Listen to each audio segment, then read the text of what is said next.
अभी सुबह के 6 बज रहे थे। तभी उन सबके कानों में भजन की आवाज सुनाई पड़ती है। भजन की आवाज सुनकर महेंद्र प्रताप सिंह अपनी पत्नी सावित्री की तरफ देखकर बोलते हैं, आज से पहले इस महल में कभी भी भजन की आवाज नहीं सुनाई दी। पूजा तो होता है, पर सिर्फ अपनी जिम्मेदारी को पूरा करने के लिए। वनराज और आलोक ऑफिस जाते समय मंदिर में हाथ जोड़ लेते हैं, जैसे कि उनकी जिम्मेदारी पूरी हो गई। और बहू में भी इतना पूजा पाठ नहीं करती है कोई। आप ही सिर्फ सुबह शाम मंदिर में दिया जला दिया करती थी। पर आज आज भजन की आवाज। भजन पहली बार इस महल में सुनाई दे रहा है। पर भजन गा कौन रहा है? सावित्री अपने पति के इतने सारे सवाल सुनकर नाराजगी के साथ बोलती हैं, आप क्या सारे सवाल कमरे में ही पूछ लेना चाहते हैं? बाहर चलेंगे तब तो पता चलेगा ना कि ये भजन कौन गा रहा है। महेंद्र जी ये सुनकर तुरंत कमरे के बाहर चले जाते हैं। सावित्री भी उनके पीछे जाती हैं। थोड़ी देर में सभी सदस्य अपने अपने कमरे से निकलकर नीचे मौजूद मंदिर में आते हैं। तभी उनकी नजर सामने खड़ी श्रेया पर जाती है। श्रेया ने लाल कलर की साड़ी पहनी हुई थी। उसके दोनों हाथों में भरी हुई चूड़ियां थी। मांग में सिंदूर और गले में मंगलसूत्र पहने वे बहुत ही ज्यादा प्यारी और खूबसूरत लग रही थी। उसके बाल खुले हुए थे और उसमें से पानी टपक रहा था। श्रेया मंदिर में खड़ी भजन गा रही थी और वहीं सारे महल के नौकर साइड में अपने हाथ जोड़कर खड़े थे। श्रेया की आवाज इतनी मीठी थी कि उसकी आवाज सुनकर कोई भी आ जाए। श्रेया के हाथ में आरती की थाल थी और वे भगवान की आरती करते हुए भजन गा रही थी। श्रेया को इस तरह मंदिर में भजन गाते हुए देखकर सबके होठों पर बड़ी सी मुस्कुराहट आ जाती है। महेंद्र प्रताप सावित्री से बोलते हैं, अच्छा, तो भजन मेरी पोता बहू गा रही थी। आज तो इन्होंने हमारा दिल ही जीत लिया। रुद्र महेंद्र प्रताप से बोलता है, दादाजी, वे मेरी पत्नी है, इसलिए आपको शाबाशी मुझे देना चाहिए। महेंद्र प्रताप रुद्र की तरफ देखते हुए बोलते हैं, हाँ, शाबाशी तो मैं तुझे दूंगा, क्योंकि जिंदगी में पहली बार तूने इतना अच्छा काम किया है। पर मेरी समझ ये नहीं आ रहा कि तेरी किस्मत इतनी अच्छी कैसे हो सकती है। तुझे श्रेया जैसी पत्नी कैसे मिल गई? रुद्र महेंद्र प्रताप की बात सुनकर मुंह बनाते हुए बोलता है, क्यों क्यों नहीं मिल सकती? महेंद्र प्रताप बोलते हैं, क्योंकि मैं तेरी किस्मत के बारे में जानता हूँ। तेरी किस्मत इतनी अच्छी नहीं है, इसलिए मैंने ऐसा कहा। रुद्र महेंद्र प्रताप की बात सुनकर श्रेया की तरफ देखते हुए बोलता है, ये बात आपने बिल्कुल सही कहा दादाजी। किस्मत से मिली है मुझे श्रेया, वरना मेरी शादी तो किसी और से हो रही थी। पर वे लड़की भाग गई और उसकी जगह श्रेया आ गई, वरना मेरी किस्मत में श्रेया कभी थी ही नहीं। पर अब मैं श्रेया को कभी भी खुद से दूर नहीं जाने दूंगा। महेंद्र प्रताप उसकी ये बात सुनकर मुस्कुरा देते हैं। तभी शान भी वहां आ जाता है और श्रेया को देखकर मुस्कुराते हुए बोलता है, वाह, भाभी में ये टैलेंट भी है। भाभी की आवाज कितनी मीठी है ना। मैं तो भाभी की आवाज में ही खो गया। खूबसूरत होने के साथ साथ उनके अंदर तो सारे गुण हैं। रुद्र शान की तरफ घूर कर देखता है। शान को भी अपने ऊपर किसी की नजरें महसूस होती है। जब वे अपने बगल में देखता है तो रुद्र की नजरों को अपने ऊपर महसूस करता है। रुद्र उसे घूरते हुए बोलता है, तुझे नहीं लगता कि जब से श्रेया आई है तो उसकी कुछ ज्यादा ही तारीफ करने लगा है? और तू आज इतनी जल्दी कैसे उठ गया? रोज तो 10 बजे सोकर उठता है ना? शान बोलता है, भाई, भाभी इतना अच्छा भजन गा रही हैं तो किसको नींद आएगी। अब तो मैं जल्दी उठा करूंगा। इस बहाने भाभी का मीठा भजन सुनने के लिए मिलेगा। रुद्र को उसकी ये बात सुनकर फिर से जलन महसूस होने लगती है। वे उससे आगे कुछ बोलता, तभी श्रेया की आरती खत्म हो जाती है और वे महेंद्र प्रताप के सामने आरती की थाल आगे करके बोलती है, दादाजी, आरती। महेंद्र प्रताप प्यार से उसके सर पर अपना हाथ फेरते हैं और फिर आरती लेते हैं। श्रेया फिर सबको आरती देती है। वे फिर रुद्र के पास आती है। रुद्र आरती पहले उसके सर पर करता है और फिर अपने सर पर। श्रेया ये देखकर मुस्कुरा देती है। वे फिर नैना के पास आती है। नैना बहुत ही गुस्से में थी। श्रेया उसके सामने आरती की थाल कर देती है। नैना उसे देखकर अपने दांत पीसते हुए बोलती है, सुबह सुबह तुम्हारे कारण मेरी नींद खराब हो गई। मुझे ये सब बिल्कुल पसंद नहीं है। नैना की बात सुनकर सावित्री नाराजगी के साथ बोलती हैं, अगर तुझे पसंद नहीं है तो एक काम कर, रुई अपने कानों में लगाकर सोया कर, क्योंकि अब तो सुबह सुबह आरती हुआ करेगी इस घर में। नैना अपनी दादी की बात सुनकर गुस्से में अपने पैर पटकते हुए वहां से चली जाती है। अवंतिका श्रेया के सर पर अपने हाथ फेरकर बोलती है, बेटा, आप उसकी बात का बुरा मत मानना। श्रेया हाँ में अपना सर हिला देती है। कुछ देर के बाद रुद्र नहाकर कमरे में आता है और बेड की तरफ देखकर मुस्कुरा देता है, क्योंकि श्रेया ने बेड पर उसके कपड़े, उसका लैपटॉप, उसका मोबाइल, चार्जर सब कुछ अच्छे से निकाल कर रख दिया था। ये देखकर रुद्र के होठों पर मुस्कुराहट आ जाती है। वे फिर रेडी होकर नीचे आता है और श्रेया को आवाज लगाने लगता है। तभी आलोक उससे बोलते हैं, बेटा, श्रेया तो किचन में है। रुद्र बोलता है, क्या? वे किचन में क्या कर रही है? मैंने उससे कहा था कि वे कोई काम नहीं करेगी, फिर वे किचन में क्यों गई? अवंतिका बोलती है, आज उसका इस घर में पहला दिन है और उसने कहा कि वे हम सबको अपने हाथों से कुछ मीठा बनाकर खिलाना चाहती थी, इसलिए हमने भी माना नहीं किया। रुद्र अवंतिका की बात सुनकर किचन में चला जाता है। किचन में श्रेया खीर बना रही थी और साथ में कुछ नौकर भी खड़े थे। रुद्र नौकरों को आंखों से इशारा करता है। नौकर उसका इशारा पाते ही किचन से बाहर चले जाते हैं। रुद्र किचन में आता है और श्रेया को पीछे से अपनी बाहों में भर लेता है। श्रेया उसके अचानक गले लगाने से घबरा जाती है। रुद्र उसके कंधे पर अपना सर रखकर बोलता है, क्या हुआ? मैं हूँ, अब मेरी आहट महसूस करने की आदत डाल लो। श्रेया कुछ नहीं बोलती। रुद्र बोलता है, तुम किचन में क्या कर रही हो? मैंने तुमसे कहा था ना कोई काम नहीं करने के लिए। श्रेया बोलती है, रुद्र जी, आज हमारा पहला रसोई है, इसलिए आप मुझे माना मत कीजिए। आपको पता है मुझे यहाँ आकर कितना अच्छा लग रहा है, यहाँ सब कितने अच्छे हैं। रुद्र उसकी बात सुनकर मुस्कुराते हुए बोलता है, चलो, तुम्हें यहाँ आकर अच्छा लगा, मेरे लिए यही काफ़ी है। अब बताओ मैं क्या करूँ, क्योंकि मैं तुम्हारी हेल्प करना चाहता हूँ। श्रेया बोलती है, अच्छा, आपको खाना बनाने आता है क्या? रुद्र बोलता है, आता तो नहीं है, पर बताओगी तो मैं पूरा खाना बना लूँगा।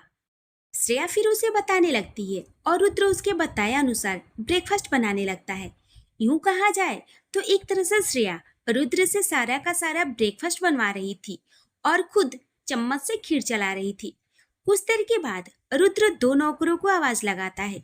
दो नौकर अंदर आते हैं। रुद्र उन दोनों का सारा ब्रेकफास्ट बाहर डाइनिंग टेबल पर लगाने को बोलता है।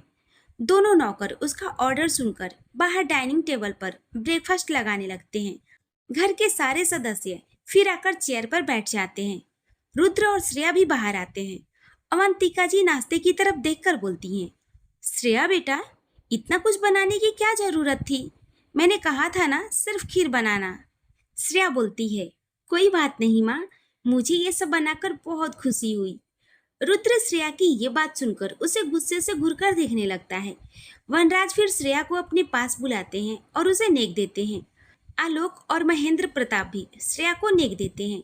रुद्र ये देखकर नाराजगी के साथ बोलता है, मुझे भी नेक चाहिए। रुद्र की ये बात सुनकर सब हंसने लगते हैं। रुद्र सबको हंसते हुए देखकर गुस्से में बोलता है, इसमें हंसने की क्या बात है? ये सारा नाश्ता आपकी बहू ने नहीं बल्कि मैंने बनाया है।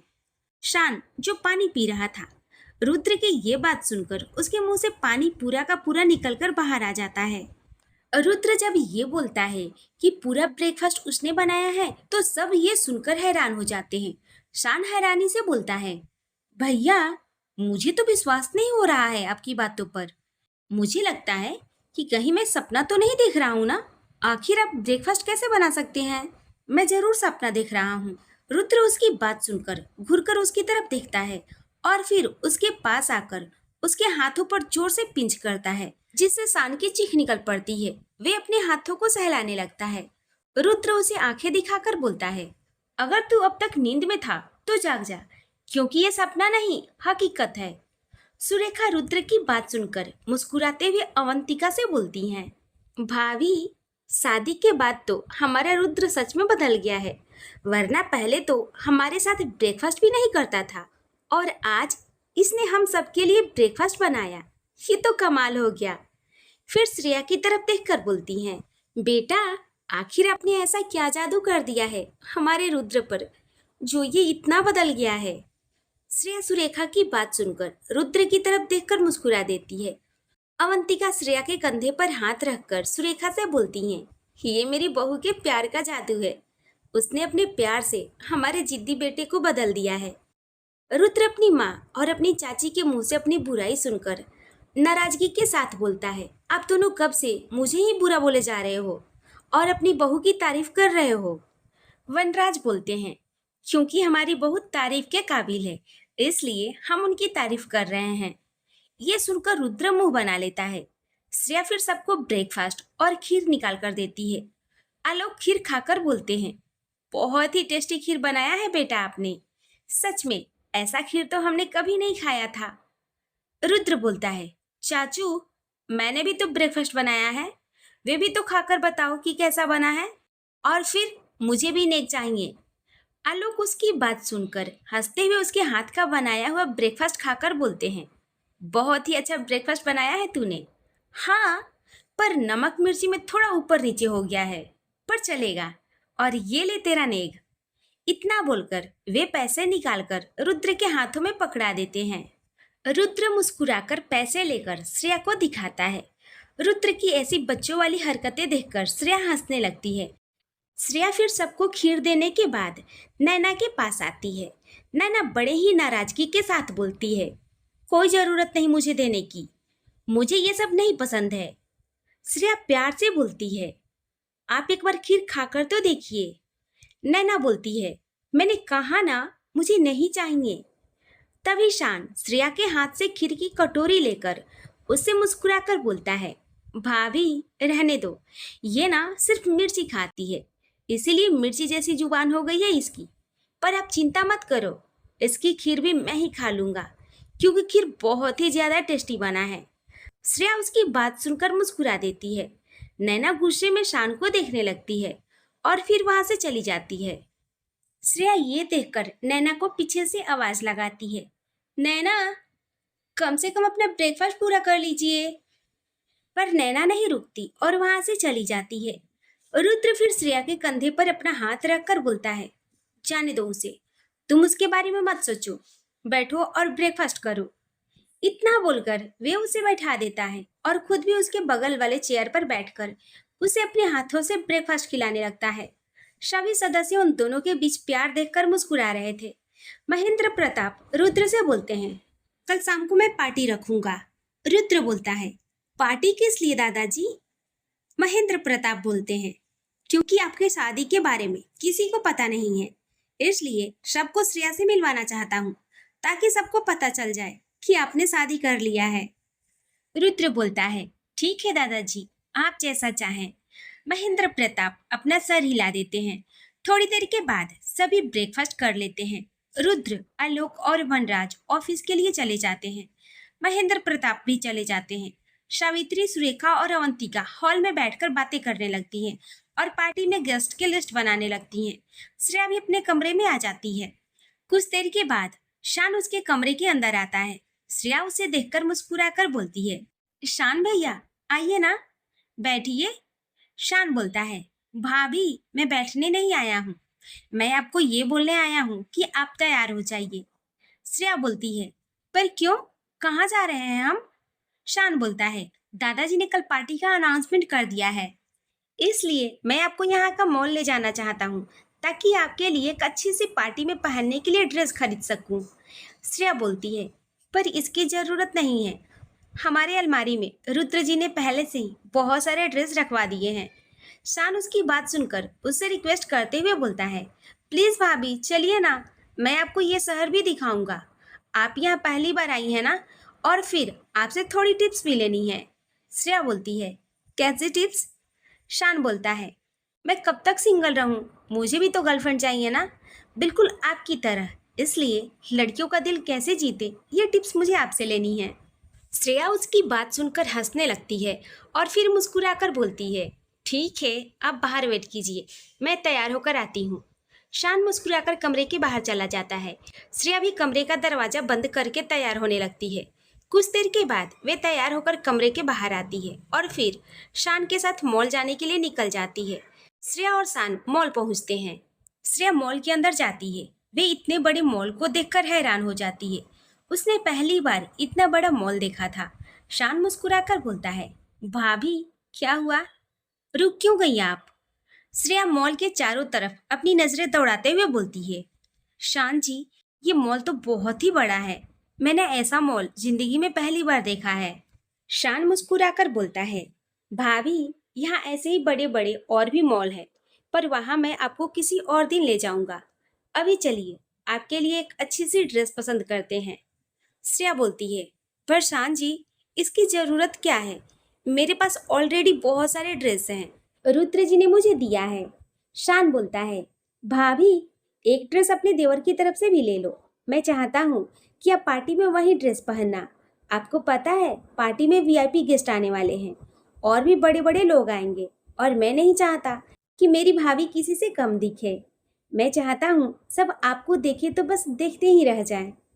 प्लीज़ भाभी, अब मना मत करना। क्या आप अपने प्यारे देवर की इतनी सी भी बात नहीं मान सकती? श्रेया उसकी बात सुनकर हंसते हुए बोलती है, अच्छा ठीक है, चलिए और बताइए कौन सी ड्रेस आप मेरे लिए पसंद करने वाले हैं? शान मुस्कुराकर श्रेया को एक काउंटर पर ले जाता है, जहाँ एक बहुत ही खूबसूरत सा गाउन ड्रेस लगा हुआ था और उस गाउन ड्रेस की कीमत लाखों में थी। वे ड्रेस दिखने में ही बहुत ही खूबसूरत लग रहा था। श्रेया भी उस ड्रेस को देखती है तो उसकी भी आंखें चमक उठती है। वे उस ड्रेस को हाथों से छूकर देखने लगती है। शान मुस्कुराकर बोलता है, भाभी कैसी लगी आपको ये ड्रेस? श्रेया मुस्कुराकर बोलती है, ये ड्रेस तो बहुत ही खूबसूरत है शान जी, मुझे ये बहुत ही पसंद आया। शान बोलता है, थैंक गॉड भाभी, आपको कुछ तो पसंद आया। अब आप एक काम कीजिए, ये ड्रेस एक बार ट्राई कर लीजिए। अगर फिटिंग का प्रॉब्लम होगा तो हम लोग ठीक करवा लेंगे। श्रेया हाँ में अपना सर हिलाती है। शान का फिर कॉल आने लगता है।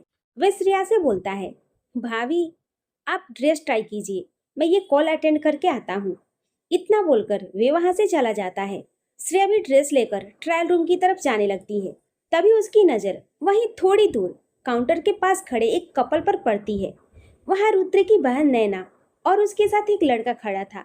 नैना की आंखों से आंसू गिर रहे थे।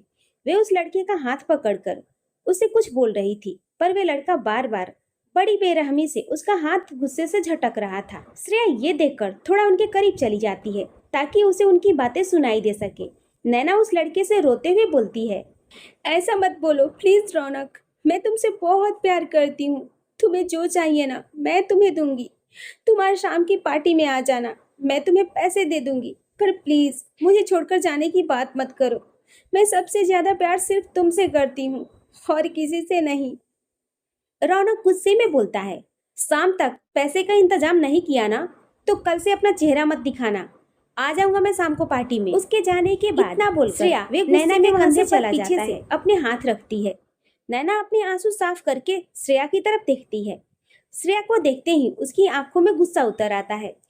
वे गुस्से में उसका हाथ हटाकर अपने दांत पीसते हुए बोलती है, तुम यहाँ क्या कर रही हो? श्रेया बोलती है, नैना मैं यहाँ शान जी के साथ आई हूँ। आज शाम को पार्टी है ना, इसलिए शान जी मुझे यहाँ लाए हैं शाम की पार्टी में पहनने के लिए ड्रेस पसंद करने के लिए। पर वे लड़का कौन था और तुम उसके सामने रो क्यों रही थी? और वे किस पैसे की बात कर रहा था? नैना श्रेया का इतना सवाल सुनकर थोड़ा घबरा जाती है। श्रेया बोलती है, क्या हुआ, तुम कुछ बोल क्यों नहीं रही हो? कहीं वे लड़का तुम्हें परेशान तो नहीं कर रहा था ना? बताओ मुझे, मैं तुम्हारे भैया से उसकी कंप्लेन करूंगी। नैना श्रेया की बात सुनकर गुस्से में बोलती है, अपनी जुबान बंद रखो और कुछ भी भैया से बोलने की जरूरत नहीं है। मैं उस लड़के से प्यार करती हूँ, मेरा बॉयफ्रेंड था वे। श्रेया ये सुनकर हैरानी से बोलती है, क्या बॉयफ्रेंड? नैना बोलती है, हाँ बॉयफ्रेंड। श्रेया बोलती है, पर वे तुमसे किस बात की पैसे मांग रहा था? नैना बोलती है, वे अपना बिजनेस स्टार्ट कर रहा है जिसके लिए उसे पैसे चाहिए, इसलिए वे मुझसे पैसे मांग रहा था, पर मेरे पास पैसे नहीं है। उसे 10 लाख की ज़रूरत है, इसलिए वे मुझसे मांग रहा था। मैंने उसे कहा कि मेरे पास पैसे नहीं है, इसलिए वो मुझ पर गुस्सा कर रहा था। श्रेया बोलती है, ये तो गलत बात है ना, जब तुमने साफ साफ कह दिया कि तुम उसे पैसे नहीं दे सकती तो तुम पर गुस्सा करना तो बिल्कुल ही गलत है। वे कहीं और से पैसे का इंतजाम कर लेता। नैना नाराजगी के साथ बोलती है, उसका मेरे अलावा कोई नहीं है और वे मुझे अपना मानता है। अब अपनों से मदद नहीं मांगेगा तो फिर और किससे मांगेगा? पर मैं ये सब तुमसे क्यों बता रही हूँ? तुम मेरी बात कभी नहीं समझने वाली। श्रेया बोलती है, ऐसी कोई बात नहीं है नैना, तुम जितना मुझे बुरा समझती हो ना, मैं बुरी नहीं हूँ। तुम बताओ, मैं क्या कर सकती हूँ? नैना बोलती है, अगर तुम चाहती हो कि मैं तुम्हें पसंद करूं, तुम्हें अपनी भाभी का दर्जा दूं, तो प्लीज तुम कैसे भी करके मुझे 10 लाख लाकर दे दो। अब तुम पैसे भैया से मांगो या जिससे भी मांगो, ये तुम्हारी प्रॉब्लम है, पर प्लीज आज शाम तक तुम मुझे 10 लाख दे दो। और हाँ, इस बारे में किसी को भी पता नहीं चलना चाहिए कि पैसे मैंने मंगवाए हैं। श्रेया नैना की ये बात सुनकर हैरान हो जाती है और सोच में पड़ जाती है